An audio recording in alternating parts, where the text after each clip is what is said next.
Hey cats, Casey and John here at the Arnold Classic. And we're here to pump you up.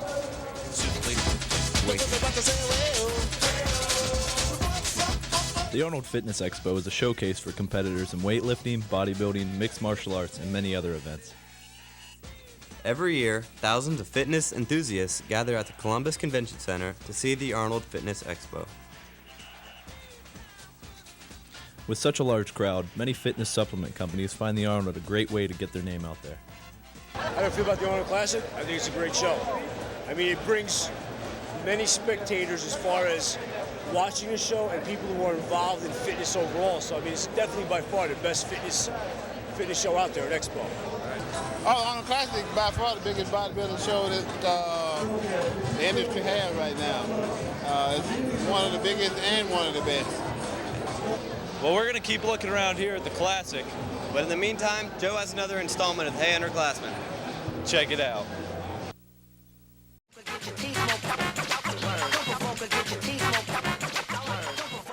Hey Underclassmen, Joe Kurzawa here with more tips for high school survival.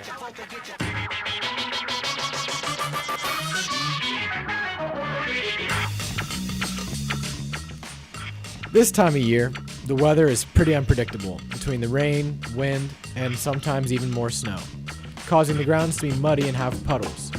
Make sure you stay out of them. We're in high school now, guys. Let's act a little bit more mature.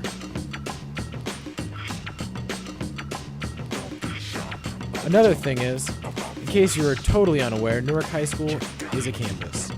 And so on rainy days, make sure you bring an umbrella so you're not a distraction in the classroom because you're sitting there soaking wet. So keep this in mind next time you're walking around Newark High School campus. For the Wildcat Underground, I'm Joe Kurzawa.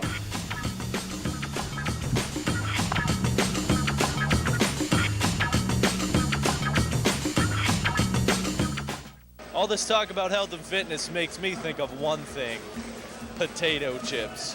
Hey, you know what? That reminds me. Brian's doing a story on Conn's potato chips. Take it away, Brian.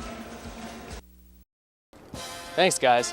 Now I'm one that's into the whole health scene, but I've been known to cheat from time to time with America's favorite snacks, potato chips. I'm here at the Conn's Potato Chip Company in Zanesville, Ohio to get an inside look on how they're made.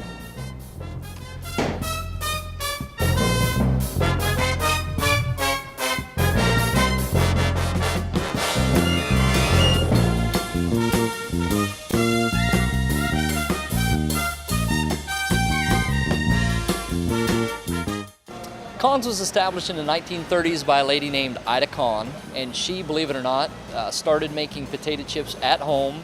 She would thinly slice potatoes, cook them in a little fryer, put them in a basket, and take them around to her neighbors around town, and that was the beginning of Conn's. It grew from there.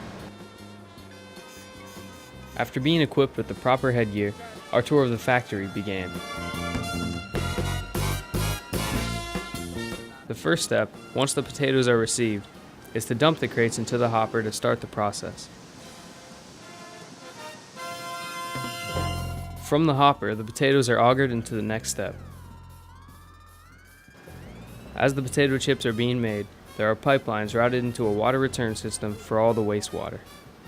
The next piece of equipment is a destoner, and it's exactly what it sounds like. It takes the stones out.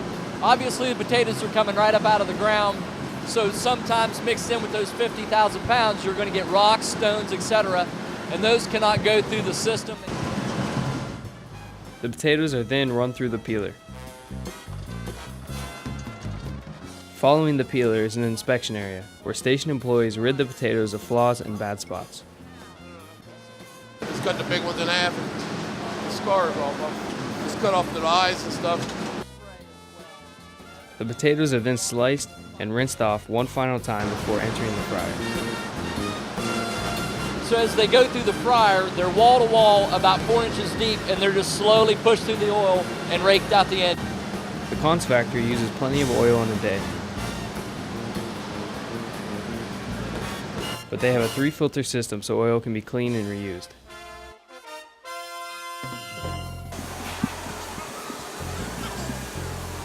Once salted, the chips continue their journey onto the packaging room where they are seasoned, weighed, and bagged.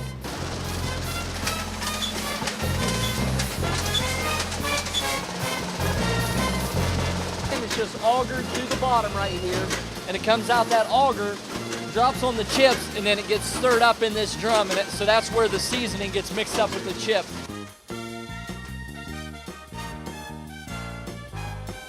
The computerized scale is accurate enough to give as little as a 5-gram error range.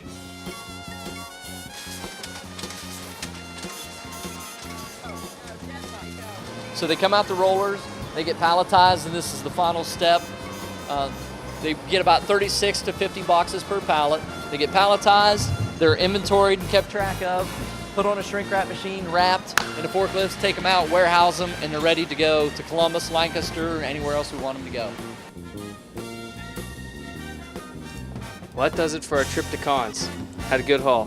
For the Wildcat Underground, I'm Brian Castle.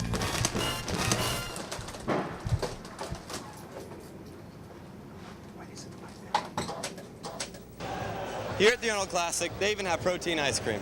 But if you like the normal stuff, Lindy's got a story on that. Let's take a look. Ice cream, one of the most popular desserts known all over the world. Now while you're sitting there eating your ice cream, have you ever wondered how it got there? Well, I went down to Velvet Ice Cream to see how much ice cream is made. Well, our most popular flavor is vanilla. We make 4 different types of vanilla. So, and it's such a light, kind of delicate flavor. So vanilla, I would say, is probably very near and dear to our heart. It's one that we spend hours, months, years developing that perfect type of vanilla that we use in our product. And we've been using the same one for for several generations. How much ice cream is made in a day? Well, we daily, it depends on the production and depends on demand for people like you out there. We make upwards of 16 to 20,000 gallons of finished ice cream a day. As you know, there are different types of ice cream with different treats in them. I was wondering how much of these treats Velvet goes through. We'll go through 50,000 pounds of strawberries in a year. We'll go through 100,000 pounds of nuts in a year. We'll go through 50,000, maybe more pounds of Buckeyes in a year. So for all of you ice cream lovers out there, come down to Yale Mill, try some of the freshly made Velvet ice cream. For the Wildcat Underground, I'm Linda Griffith. Back to you guys. Well, cats, that just about does it for us at the Arnold Classic. But before we go, Brandon's got another music video for you. We're headed home. Take it easy, cats.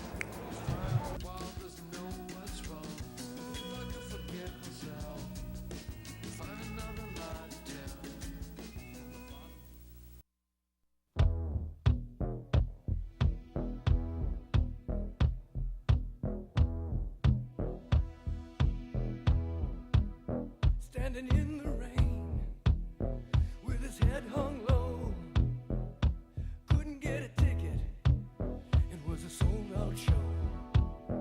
Heard the roar of the crowd, he could picture the scene, put his ear to the wall, then like a distant scream, he heard one guitar.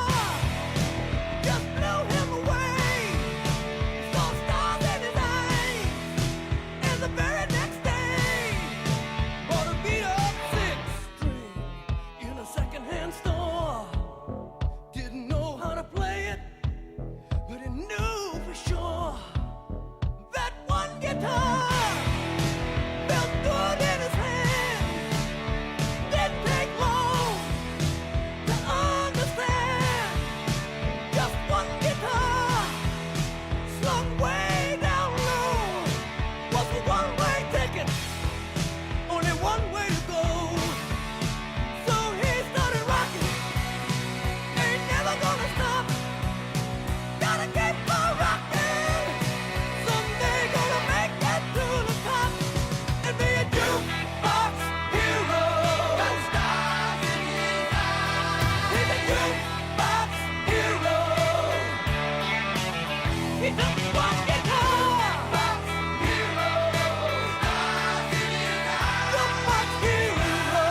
own shadow.